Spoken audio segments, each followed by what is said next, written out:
I love the Inkey List skincare. I love niacinamide as an ingredient, so I was convinced that trying the Inkey List Niacinamide Serum would lead to the discovery of a new staple in my routine. Well, sometimes things don't turn out as expected, and today I want to tell you why that is and if the Inkey List Niacinamide might still be good for you, even if I, spoiler alert, do not love it.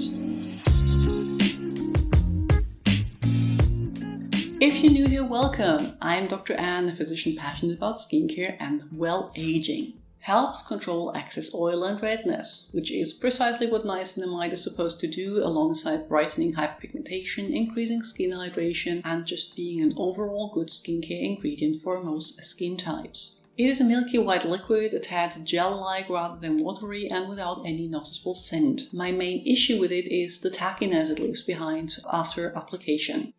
No matter how much or how little you apply, it always feels tacky and stays that way until you apply something on top.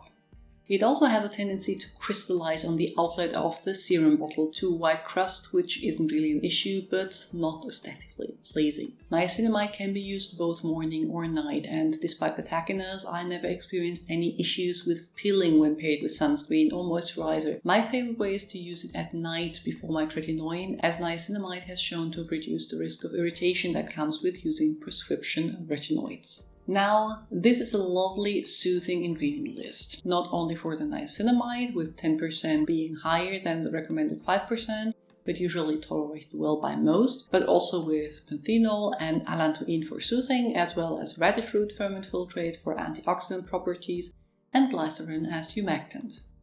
I can't really tell what is responsible for the tackiness I experience in this formulation. Even though I will always have a dedicated niacinamide serum in my routine, which is a personal choice and certainly not needed for everyone, as niacinamide is present in many different products and doesn't need a dedicated step, I will repurchase the version from the Inkey List. As my preference, the ordinary niacinamide plus zinc is more drying and better suited for combination oily skin types. You might prefer to buy the Inkey List version if your skin leans towards dry. Niacinamide is especially helpful for those using strong retinoids and wanting to minimize irritation while doing so. If there's anything you would like to add, please do so in the comments below. I will link 2 more videos you might find interesting on the screen and add links to my Instagram, blog and Patreon account in the description box. See you soon. Bye!